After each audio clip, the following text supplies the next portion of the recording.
Merdeka Belajar Indonesia Maju. Jumpa lagi dengan saya, Elianus, calon guru penggerak angkatan keempat, Kabupaten Barito Timur, Provinsi Kalimantan Tengah. Kali ini saya hadir membawakan laporan aksi nyata mewujudkan budaya positif di sekolah. Kita mulai dari bagian yang pertama, yaitu latar belakang aksi nyata. Budaya positif atau suasana positif selalu identik dengan suasana nyaman, damai, tentram, dan kondusif. Suasana yang demikian memberi ruang bagi semua orang untuk melakukan segala aktivitas dengan tenang dan nyaman. Kita meyakini jika sebuah aktivitas dilakukan dalam suasana positif, pasti akan memberikan hasil yang luar biasa. Suasana yang positif dengan proses pembelajaran yang berpihak kepada siswa pasti memiliki korelasi yang sangat kuat.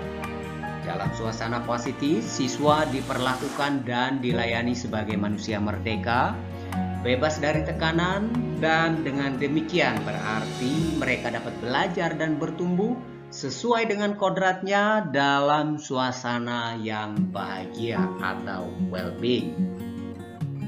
Budaya positif dan disiplin positif diharapkan muncul karena adanya motivasi yang berasal dari dalam diri seseorang, dalam hal ini dari dalam diri siswa. Nah, motivasi yang berasal dari dalam diri itu sering disebut sebagai motivasi intrinsik, yaitu upaya menghargai diri sendiri dan mewujudkan nilai-nilai yang mereka yakini, bukan karena ingin mendapatkan penghargaan atau sekedar menghindari perasaan tidak nyaman.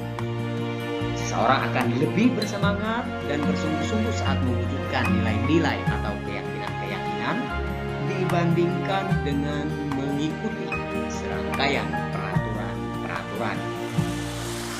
Nah, berdasarkan pemikiran tersebut, saya merasa penting untuk membentuk sebuah keyakinan sekolah atau keyakinan kelas yang berasal dari serangkaian peraturan beserta konsekuensi yang sekarang berlaku di sekolah. Bagian yang kedua adalah deskripsi aksi nyata.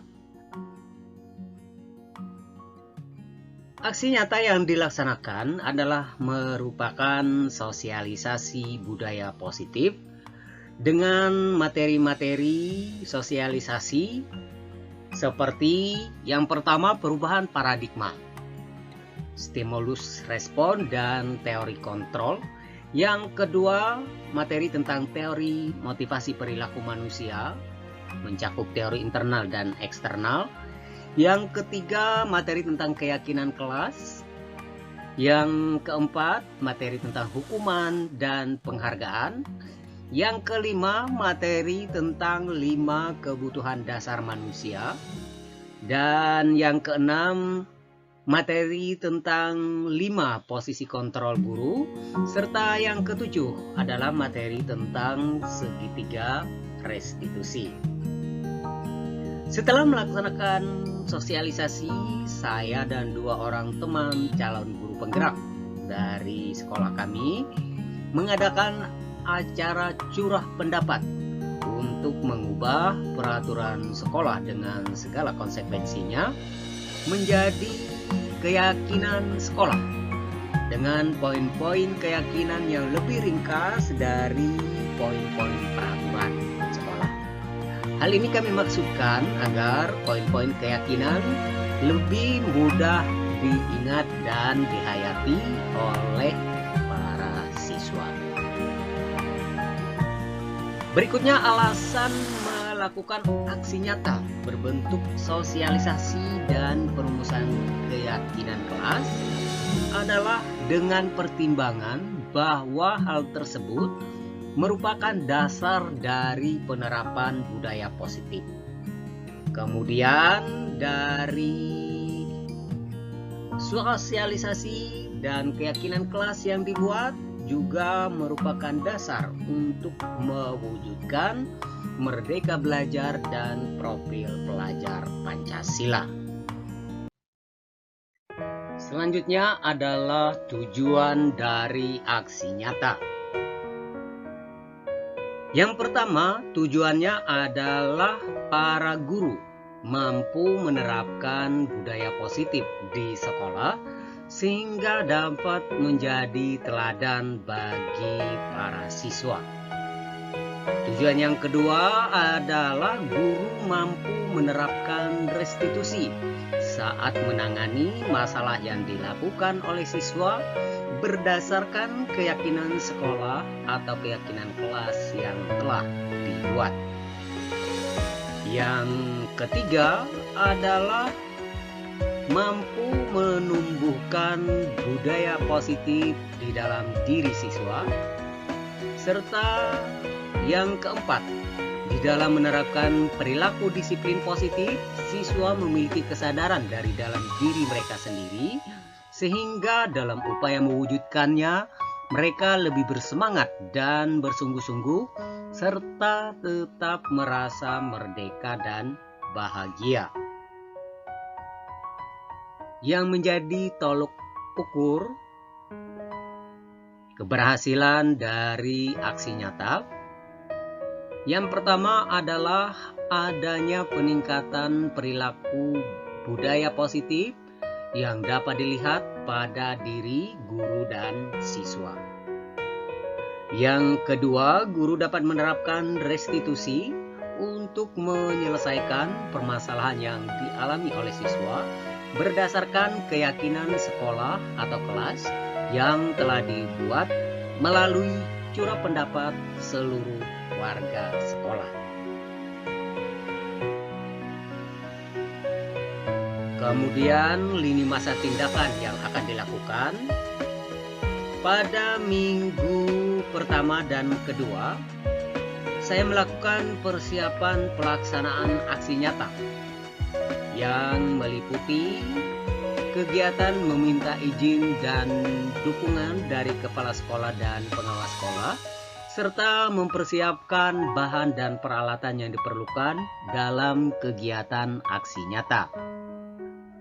Selanjutnya pada minggu ketiga, tepatnya tanggal 16 Desember 2021, saya bersama dengan seluruh dewan guru dan tenaga administrasi yang ada di sekolah membuat poin-poin keyakinan sekolah dari poin-poin peraturan sekolah beserta konsekuensinya. Kemudian pada minggu keempat, saya pertama-tama melakukan sosialisasi berkelanjutan tentang pelaksanaan keyakinan sekolah atau kelas kepada seluruh warga sekolah dan komite sekolah. Kemudian setelah itu saya mencoba mengimplementasikan penerapan keyakinan sekolah dan juga melakukan evaluasi dan refleksi terhadap efektivitas penerapan keyakinan sekolah. Berikut ini adalah hasil kegiatan dari aksi nyata. Kegiatan aksi nyata telah dilaksanakan dengan baik dan lancar dengan hasil sebagai berikut. Yang pertama, sosialisasi budaya positif dan disiplin positif telah dilaksanakan kepada seluruh warga sekolah. Yang kedua, keyakinan sekolah atau kelas telah mendapat kesepakatan dari warga sekolah. Dan yang ketiga, uji coba pelaksanaan telah dimulai sebagai persiapan penerapan pada awal tahun 2022. Selanjutnya adalah pembelajaran yang dapat diambil dari aksi nyata. Faktor pendukung keberhasilan. Kolaborasi seluruh warga sekolah seperti kepala sekolah, rekan guru, tenaga administrasi sekolah, para siswa, dan orang tua siswa telah membantu mewujudkan aksi nyata sesuai rencana. Budaya positif dan penerapan restitusi mendapat sambutan baik dari siswa karena memberi ruang kepada mereka untuk tumbuh dan berkembang sesuai dengan kodratnya. Dalam hal ini dapat dikatakan bahwa mereka tidak mengalami pemaksaan dalam aktivitas belajarnya di sekolah, sehingga mereka bisa lebih bahagia dalam mengikuti pendidikan di sekolah.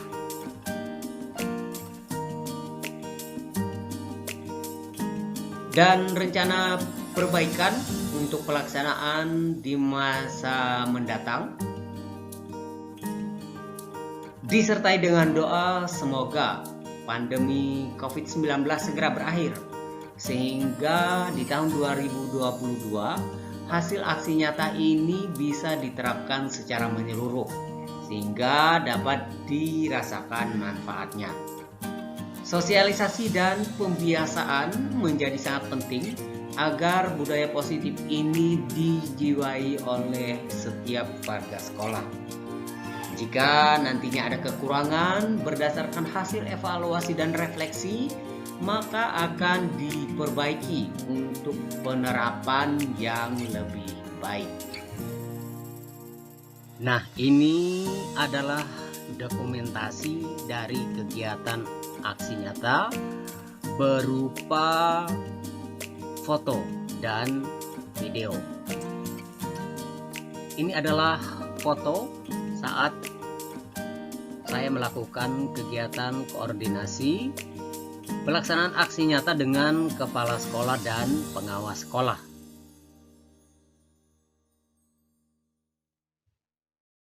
Kemudian ini adalah foto kegiatan sosialisasi budaya positif dan pembentukan keyakinan kelas bersama Dewan Guru dan tenaga administrasi yang ada di sekolah.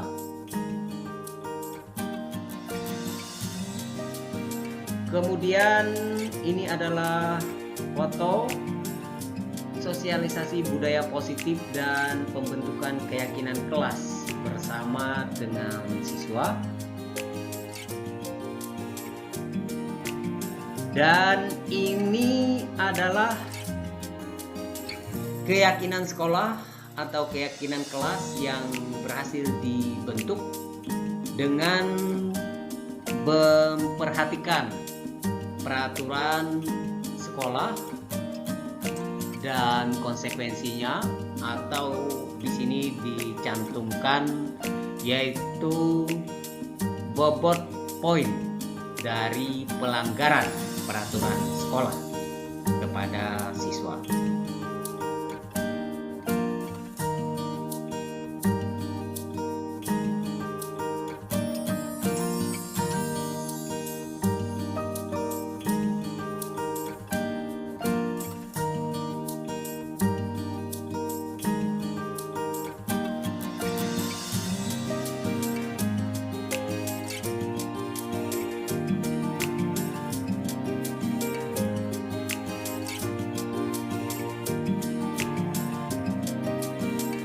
Dan bagian terakhir dari laporan ini adalah dokumentasi dalam bentuk video kegiatan sosialisasi budaya positif dan pembentukan keyakinan sekolah atau keyakinan kelas bersama warga sekolah.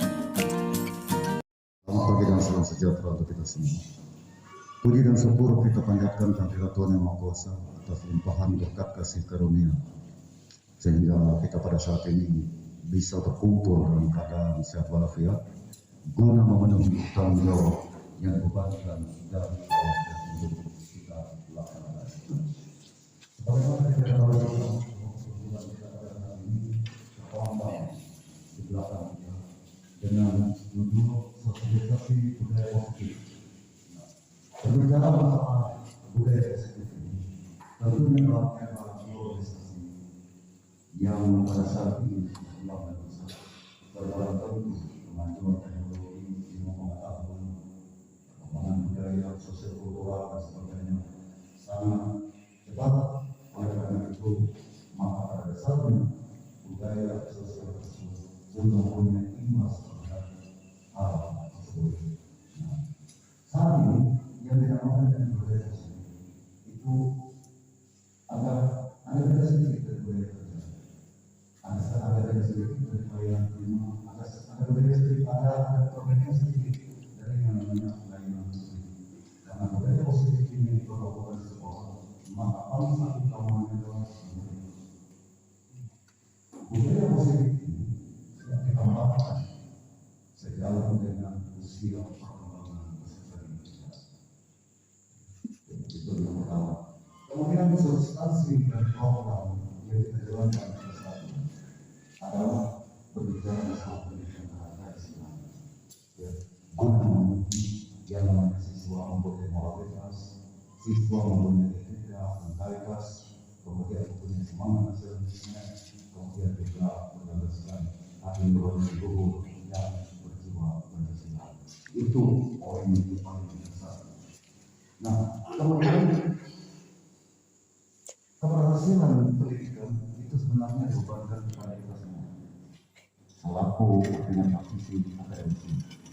Nah, tetapi yang perlu kita pahami, yang perlu kita sadari dalam perkumpulan kita pada saat ini, dalam program yang kita laksanakan pada saat ini adalah kesiapan mental kita, kesiapan psikis kita, kesiapan pribadi, kemudian kesiapan sarana prasarana, kemudian apa ini dengan komponen dan unsur-unsur yang terkait.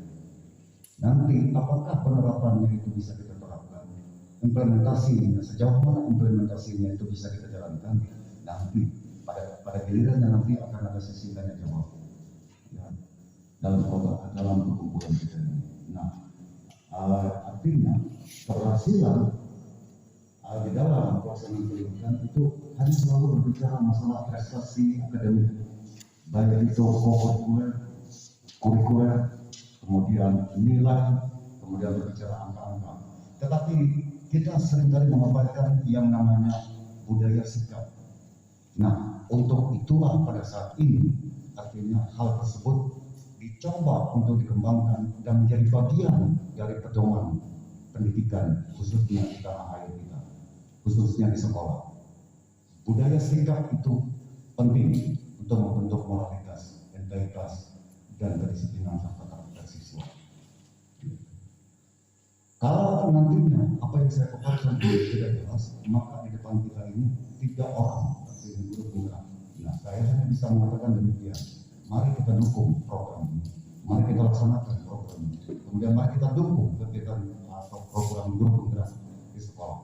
Dan saya berterima kasih. Ini kita yang hadir ini adalah sebagai salah satu bentuk dukungan dari teman-teman dalam rangka melaksanakan kegiatan program guru penggerak ini. Kemudian secara khusus saya sampaikan dalam kegiatan ini, artinya kita harus mampu menyikapi. Satu, kita harus terbuka dengan perubahan yang ada. Walaupun artinya kita keteteran nantinya dalam melaksanakan program ini, tetapi atas dasar saling dukung, saling bantu, komunikasi kita, maka saya pikir kegiatan ini bisa kita laksanakan dan kita capai sesuai dengan harapan kita bersama. Berangkat dari apa yang saya sampaikan ini, saya hanya bisa mengatakan demikian. Mari kita melaksanakan tanggung jawab yang telah dibebankan kepada kita ini terkait dengan profesi yang kita pilih.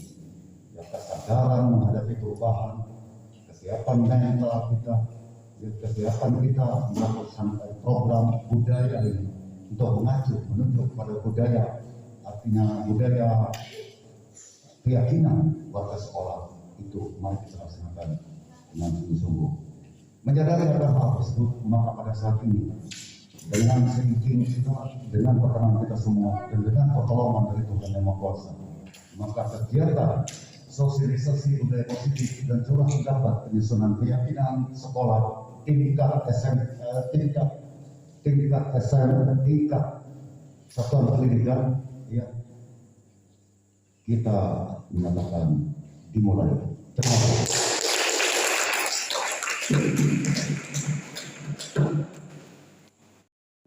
Yang pertama ada pengantar kegiatan dari Bapak Elianus MPD kepada Bapak Elianus MPD dipersilakan. Baik, terima kasih atas kesempatan yang diberikan kepada kami, kepada saya pada kesempatan ini. Selamat pagi, salam sejahtera untuk kita semua. Selamat berkumpul di tempat ini. Dan kami mengucapkan terima kasih yang sebesar-besarnya kepada Bapak Ibu semua yang sudah berkenan hadir di ruangan ini. Dan sebagai pengantar, mungkin Bapak Ibu bertanya-tanya apa sebenarnya esensi dari kegiatan kita hari ini, apa pentingnya kita mengikuti kegiatan ini. Mungkin Bapak Ibu bertanya-tanya apa implikasinya bagi kita masing-masing dari apa yang akan kita sampaikan atau apa yang akan kita ikuti bersama nanti. Saya menyampaikan secara singkat, bahkan tadi sudah disampaikan oleh Bapak Andri Tulus selaku Wakil Kepala Sekolah, bahwa kita menyadari kegiatan pembelajaran di semester ini sudah selesai dan kita akan memulai kegiatan pembelajaran di semester depan, dan kemungkinan itu semoga kita bisa laksanakan dengan tatap muka. Ya. Nah, pada saat tatap muka kita akan lebih sering berhadapan dengan siswa, dengan permasalahan yang dihadapi oleh siswa, dan kita yakin permasalahan-permasalahan yang dilakukan oleh siswa itu akan membuat kita merasa sebagai suatu tantangan dan beban, ya, kalau kita tidak menangani permasalahan tersebut dengan cara yang benar. Kita yakin dan percaya, kita ingat ya, misalnya kemarin itu misalnya terjadi siswa terlambat, lalu kita menyuruh siswa pulang, atau di dalam kelas siswa ribut, kita menyuruh siswa berdiri, atau di lingkungan sekolah siswa menggunakan sepatu yang tidak sesuai, kita suruh lepas, seharian tidak menggunakan sepatu. Apakah kita puas ketika kita memberikan hukuman tersebut kepada siswa? Apakah kita senang memberi hukuman tersebut kepada siswa? Tentu saja itu tidak menyenangkan Bapak Ibu, malah menimbulkan tekanan, malah menimbulkan beban bagi kita. Nah, adakah cara lain bagi kita untuk menangani masalah siswa yang bisa meringankan beban kita, yang bisa meringankan tekanan yang kita hadapi ketika menangani siswa bermasalah? Nah, kami yang kebetulan mendapat kesempatan pertama untuk ikut guru penggerak itu ditawarkan sebuah solusi untuk menangani siswa secara lebih memerdekakan siswa. Jadi kita berpihak pada siswa.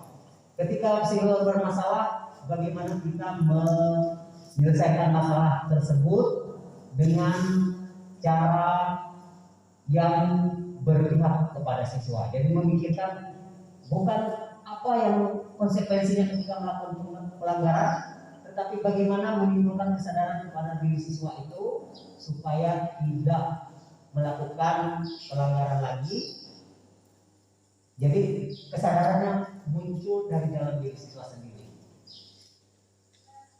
berdasarkan budaya positif, disiplin positif yang tadi disampaikan oleh Pak Andri Tulus, yang bisa kita terapkan kepada siswa. Nah, jadi itu dasarnya kita melaksanakan kegiatan hari ini. Kita meninjau utamanya nanti produknya adalah keyakinan kelas. Jadi keyakinan kelas.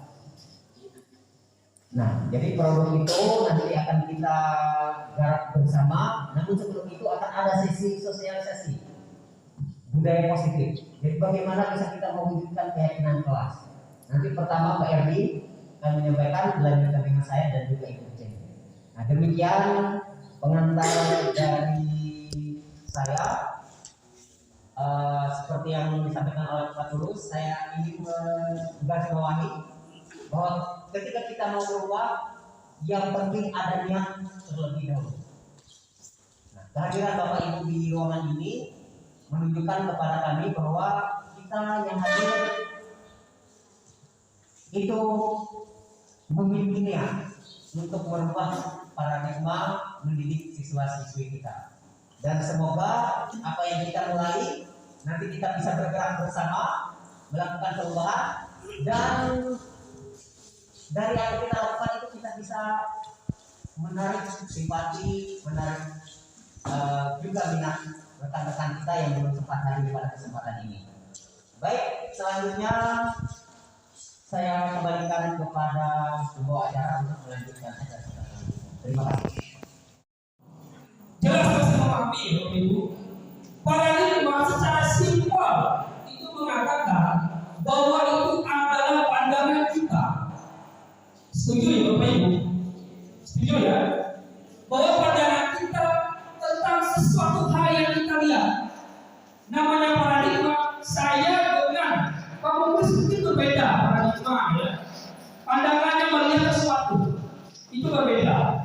Tetapi yang disampaikan di sini, setelah kegiatan ini paradigma kita sama, pandangan kita sama ya Bapak Ibu. Itu yang kita harapkan.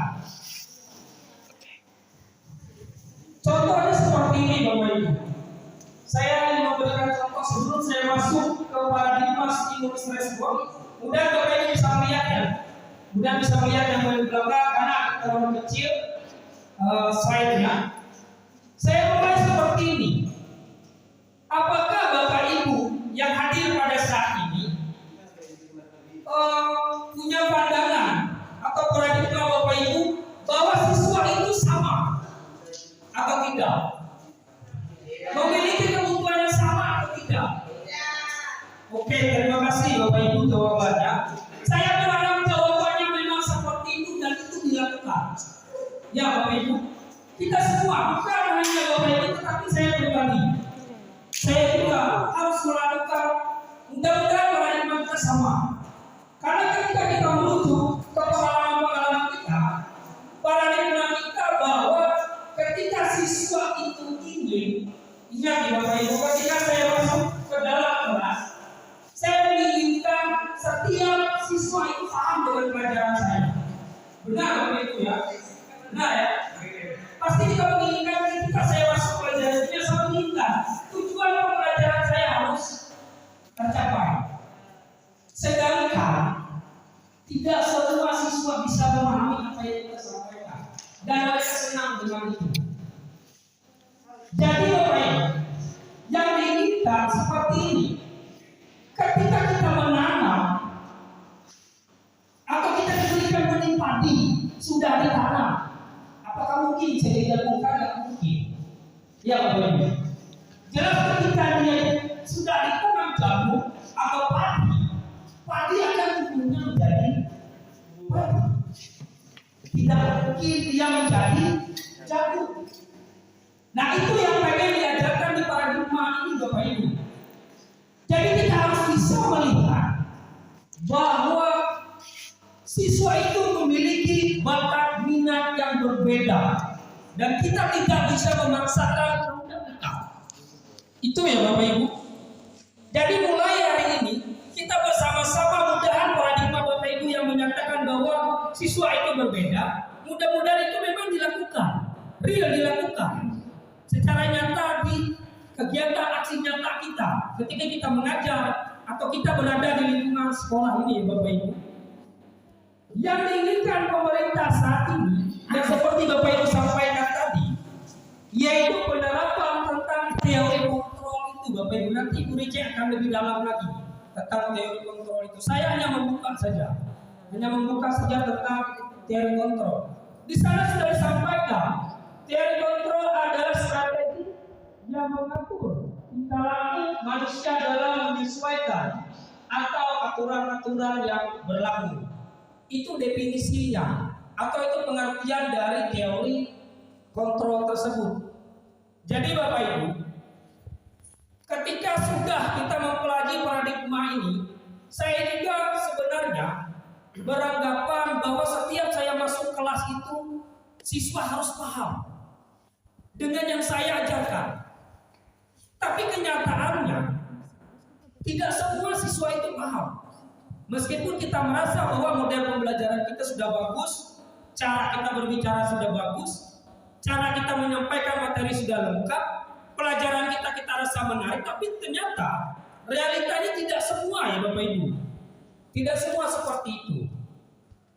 Nah jadi, seperti yang saya sampaikan tadi, kita mulai mengubah paradigma pandangan kita, Bapak Ibu ya, pandangan kita bahwa tidak bisa kita memandang bahwa siswa A dengan siswa B itu sama. Dia memiliki kemampuan, minat, bakat, pengetahuan yang berbeda. Jadi kita mulai dari sekarang Bapak Ibu, mulai mengubah mindset kita atau paradigma kita. Masalah teori kontrol itu nanti Bu Rice akan lebih dalam lagi tentang teori kontrolnya. Saya hanya awalan saja. Bisa lanjut Pak Penulis.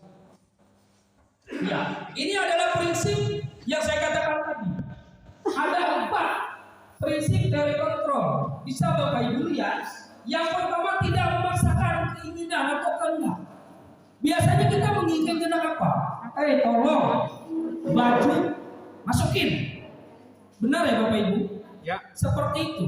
Atau seperti ini kita menginginkan bahwa yang sering kita lakukan, kita misalkan menginginkan siswa ini yang memang dia tidak menyukai pelajaran kimia ataupun bahasa Inggris atau fisika, kita paksa dengan itu. Jadi kita harus mengubah paradigma itu. Kita tidak boleh memaksa. Tidak boleh memaksa bahwa kalau dia memang suka dengan pelajarannya A, kita dukung ke situ arahnya. Jadi kita harus mengubah itu ya Bapak Ibu. Yang kedua, setiap didikan memiliki alasan.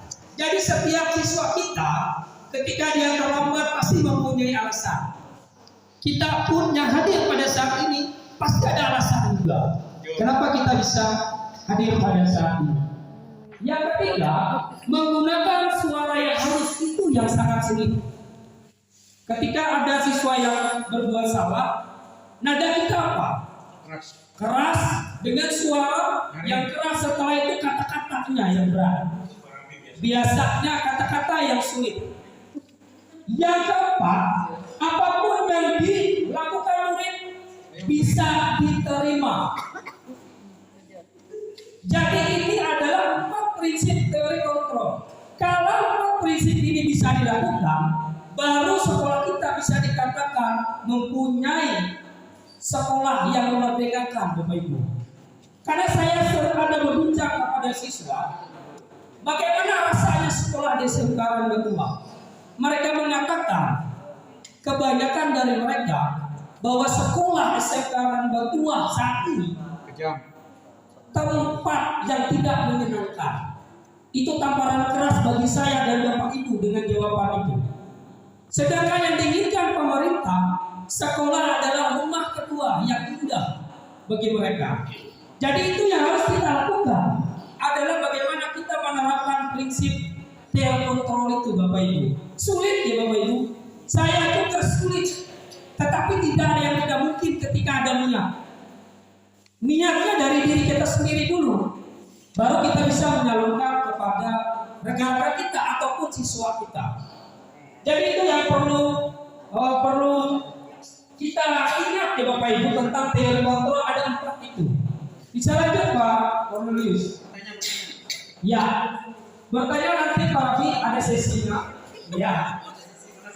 Ini tentang stimulus respon. Ada perbedaan.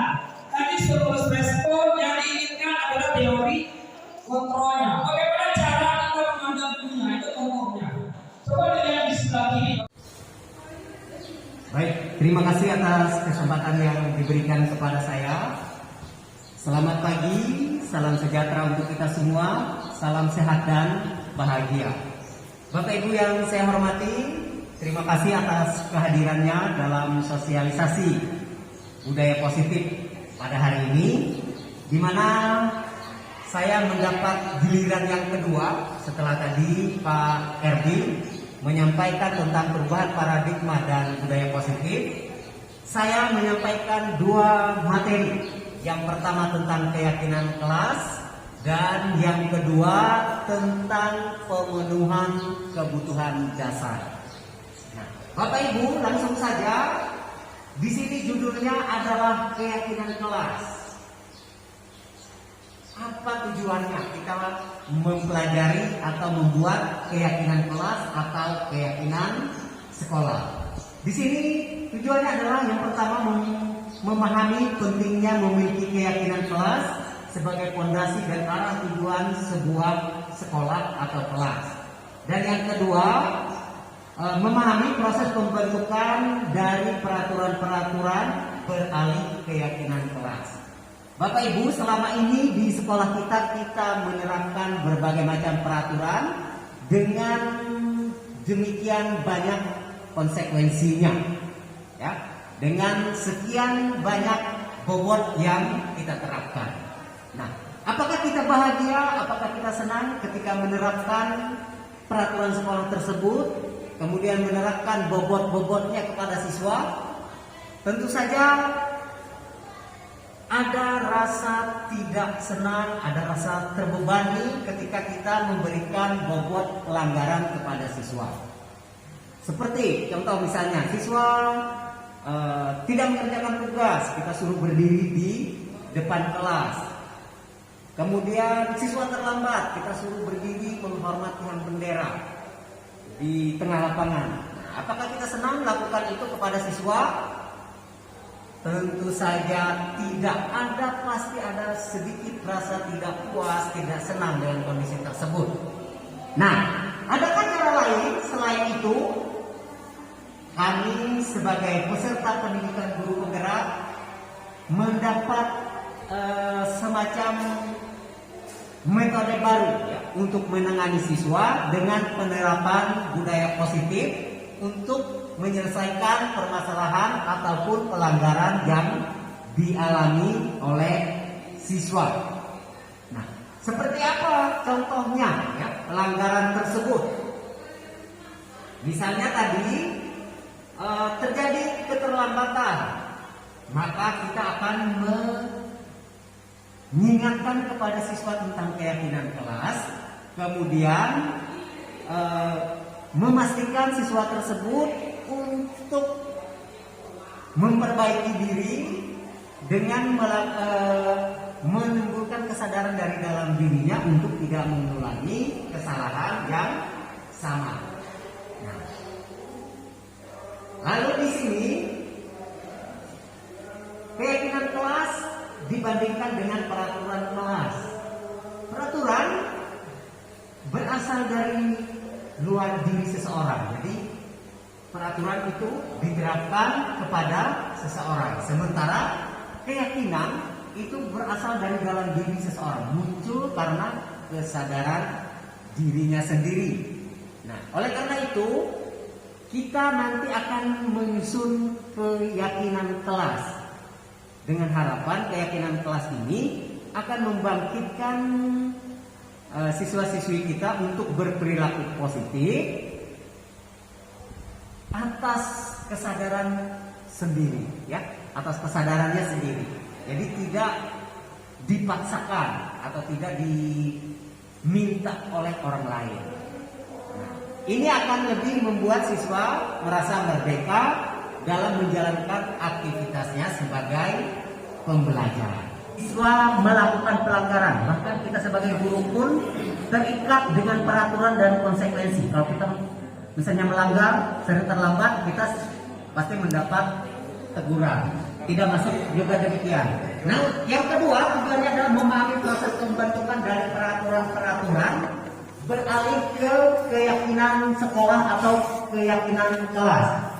Jadi peraturan-peraturan, bobot-bobot itu sebisa mungkin kita hilangkan, kita beralih ke keyakinan kelas. Nah, itu tujuan kita membuat berapa panjang terberai putri sama dia salah jualan Berarti berkata Anda telinga pelubang, berlubang dan pakai anti-anti. Nggak ada kata mulah.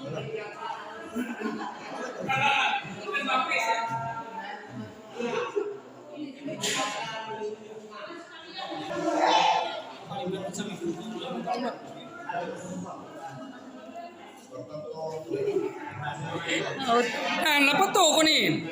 Nah, gue itu Yesus.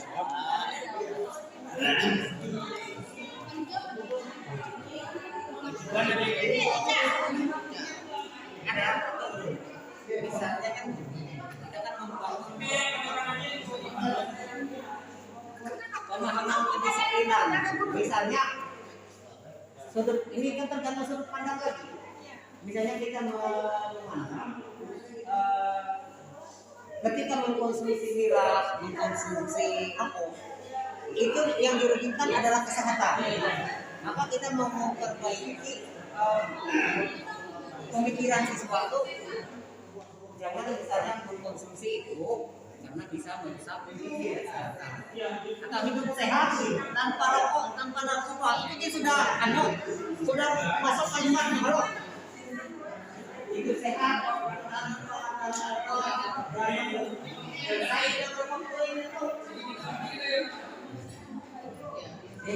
Berarti kan begitu dia sudah meyakini bahwa hidup itu sehat tanpa rokok, tanpa narkoba, dia nggak akan melakukan itu. Itu yang diperjuangkan.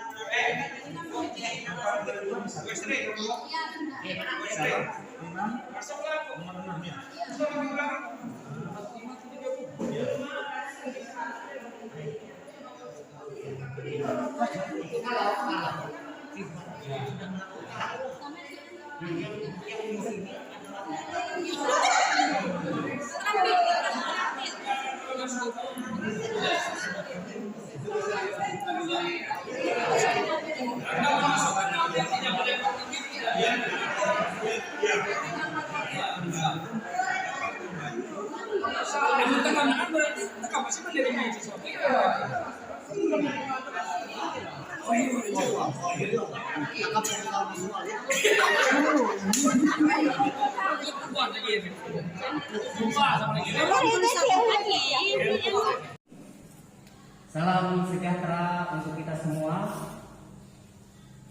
Terima kasih atas kehadirannya dalam rangka kita mengikuti pendidikan karakter atau penguatan pendidikan karakter. Nah, pada kesempatan kali ini Bapak berkesempatan untuk bertemu dengan kalian dalam pendidikan karakter ini dengan harapan bahwa kalian akan menjadi pelajar atau siswa yang memiliki karakter yang baik, memiliki nilai-nilai profil pelajar Pancasila di dalam aktivitasnya di sekolah dan juga di tengah-tengah masyarakat, juga di dalam keluarga, ya. Jadi memiliki karakter yang baik dan memiliki budaya positif. Penting sekali untuk kalian belajar tentang budaya positif, ya, tentang budaya positif. Jadi bagaimana kalian,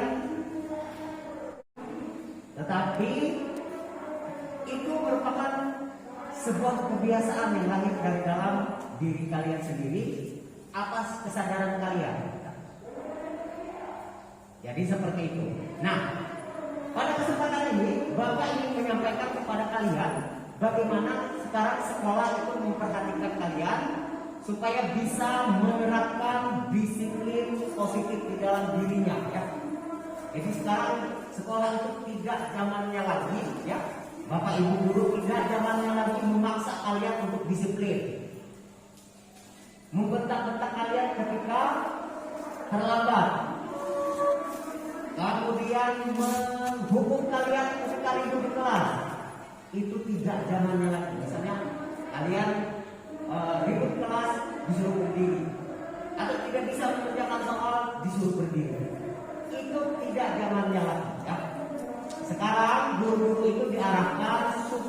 budaya positif dan ini keyakinan kelas. Nah, yang jadi pertanyaan tadi sudah disampaikan dari awal bahwa sekarang itu bagaimana guru-guru itu melakukan penyelesaian terhadap permasalahan yang dialami oleh siswa. Kalian tentu ingat bahwa pada semester yang lalu itu kalau misalnya kalian terlambat 1 jam itu kalian bisa langsung dipulangkan atau diberi bobot 30, dimana kalau bobotnya sudah sampai 100 kalian sudah dapat peringatan. Atau kalian terlambat 15 menit kalian dikenakan bobot 15. Nah, seperti itu. Misalnya lupa membawa buku, dikenakan bobot.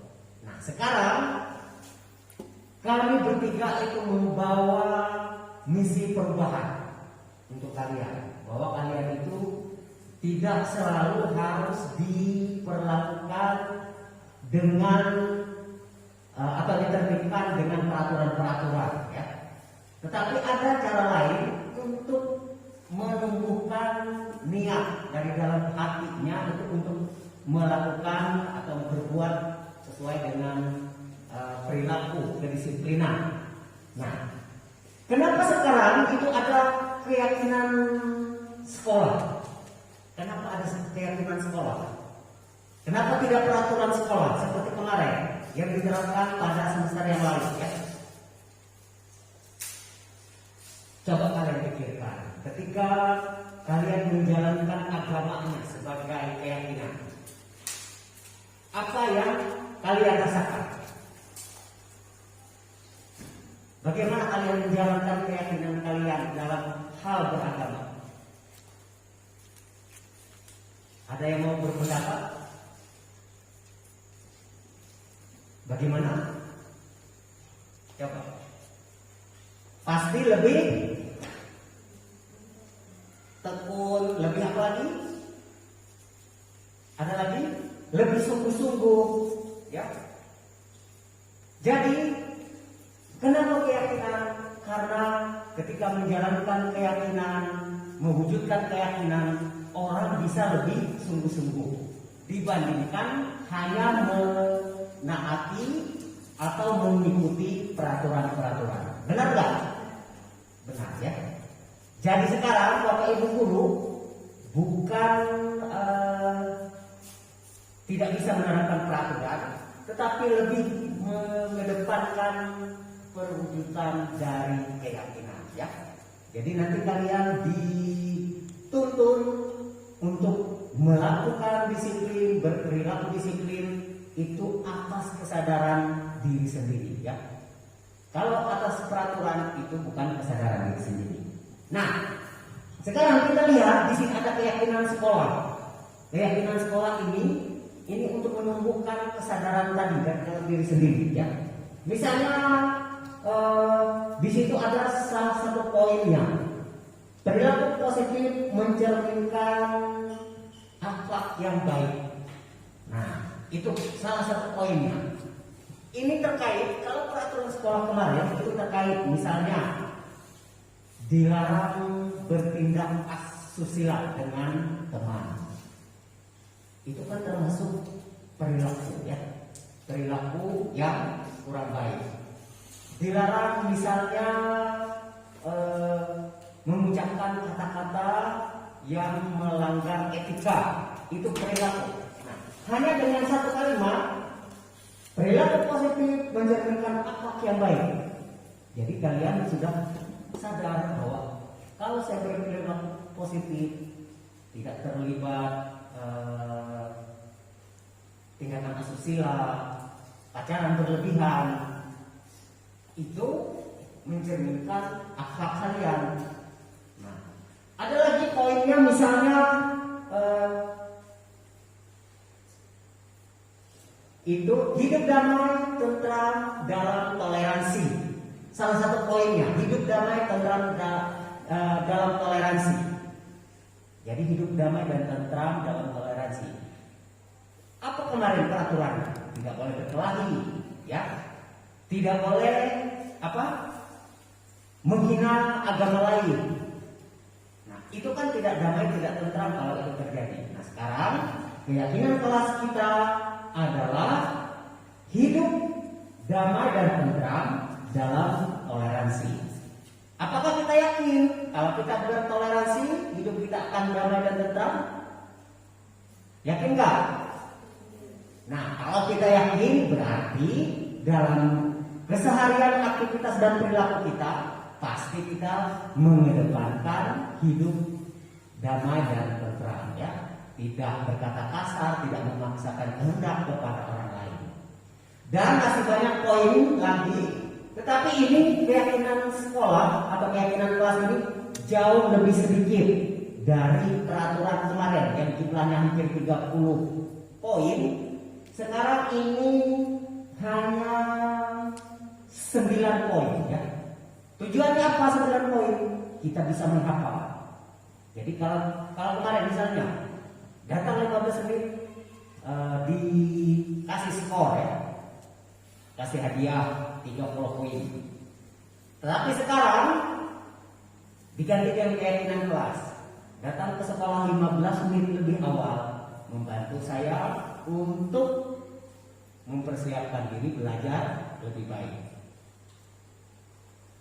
Nah, percaya nggak dengan keyakinan ini? Percaya, ya.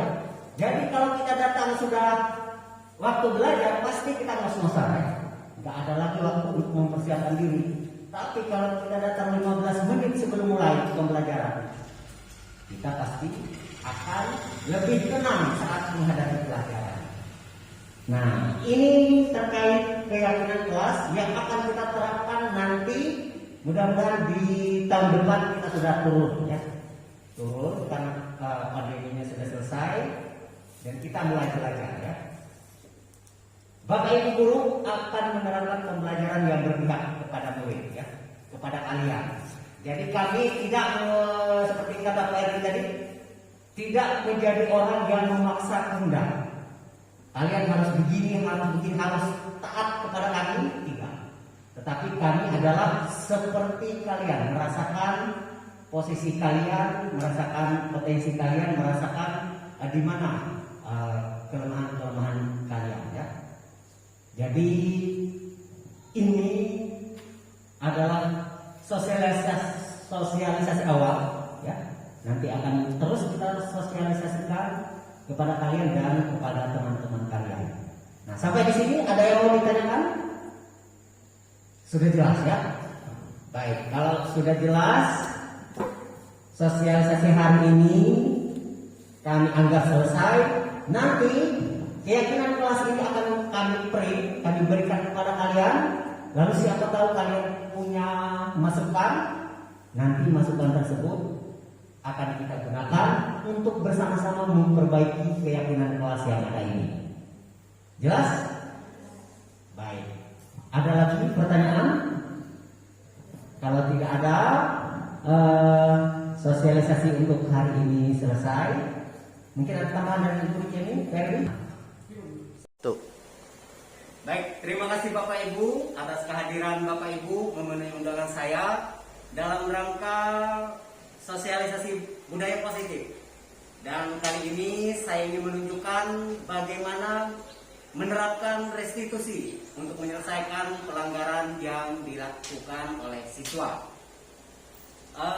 Saya akan menampilkan sebuah video yang sudah saya laksanakan dengan harapan video ini nanti menjadi contoh ketika Bapak Ibu ingin menerapkan restitusi untuk menyelesaikan pelanggaran yang dilakukan oleh siswa. Bapak Ibu, video ini kira-kira berdurasi kurang lebih 10 menit. Selamat menyaksikan. Semoga video ini bermanfaat. Terima kasih.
ini, silakan ketua kelas memimpin kita di dalam doa.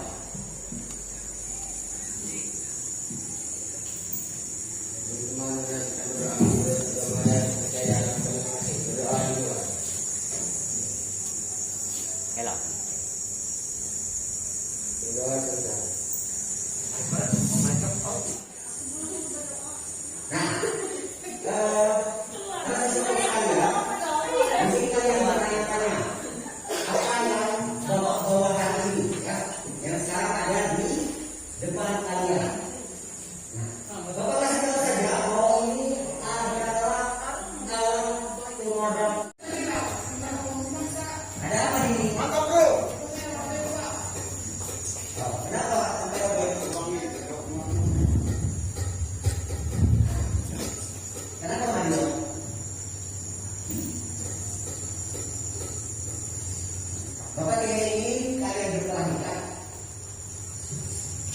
Nanti setelah pembelajaran ini selesai, Bapak minta kalian berdua ke ruangan bangunan untuk menyelesaikan masalah ini. Bagaimana bisa? Nah, baik. Mario, kamu silakan ambil tempat duduk di sana.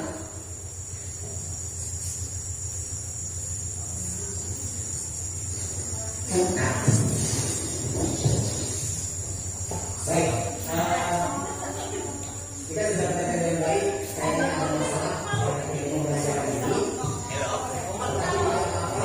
Nanti Bapak akan menyelesaikan masalah ini dengan kita berdua. Dan kalau tidak ada pertanyaan lagi, untuk hari ini pembelajaran kita sudah selesai. Kita bertemu lagi minggu depan dalam topik kontaminasi. Jangan lupa belajar di rumah.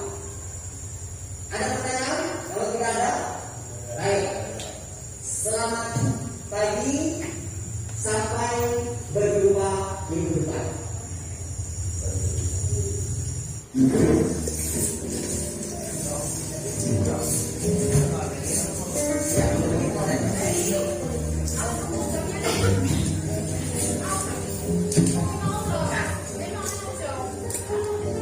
Gimana tadi Mario? Apa yang terjadi di kelas tadi? Nanti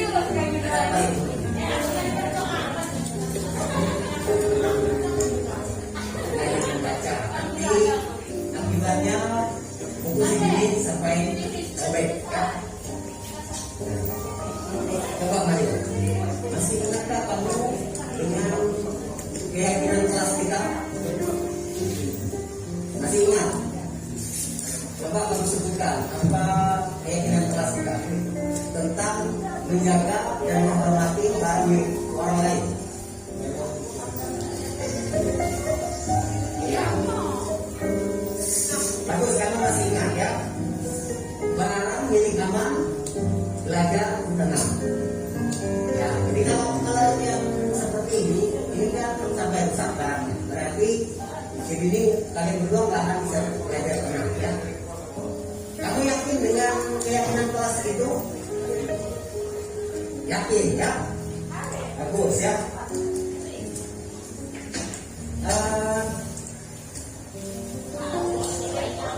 Kalau kamu yakin, apakah kamu bersedia memperbaiki kesalahan kamu tadi dengan restitusi? Bersedia ya? Nah, ini bagaimana dengan kamu?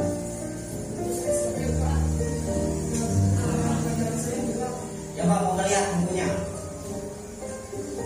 Nah, betul ya? Bukunya robek, catatannya seperti ini, ya, Mario. Bagaimana? Bersedia kamu mengganti buku ini, Mario? Saya tidak punya uang, Pak, dan catatan itu banyak sekali. Gak punya uang? Ya, Tapi kamu bersedia memperbaiki catatan ini? saya tidak sanggup menulis itu, Pak, karena banyak sekali. Nah, kalau kamu nggak punya buku, Bapak bisa pinjamkan uang ya untuk membeli buku di unit produksi. Tapi nanti kalau kamu punya uang, kamu ganti uang Bapak ya. Bagaimana? Bersedia, Pak. Untuk menulis ini kamu bersedia? Menulis kembali catatan ini tidak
kepada ini.